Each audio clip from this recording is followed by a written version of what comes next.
اے اللہ تو نے 2 مرتبہ ہم پر موت وارد کی، 2 مرتبہ ہمیں زندہ کیا، اب ہم نے اپنے قصور تسلیم کر لیے، تو اب یہاں سے بھی کوئی اور مرحلہ ہے یا نہیں، یہاں سے نکلنے کا بھی کوئی راستہ ہے یا نہیں۔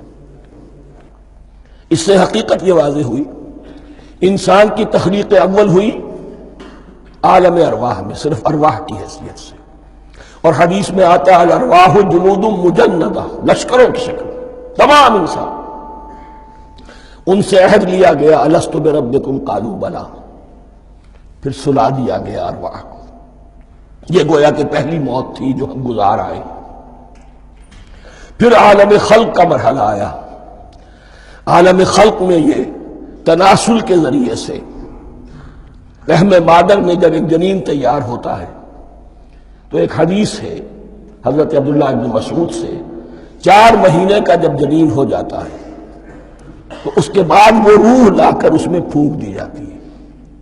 یہ گویا کہ احیاء اولا ہو گیا، پہلی مرتبہ کا زندہ کیا جانا، پہلی موت کی نیند سے جگا دیا گیا۔ اب پھر موت آئے گی، جسد یہی چلا جائے گا جہاں سے آیا تھا، روح جہاں سے آئی تھی وہاں واپس جائے گی۔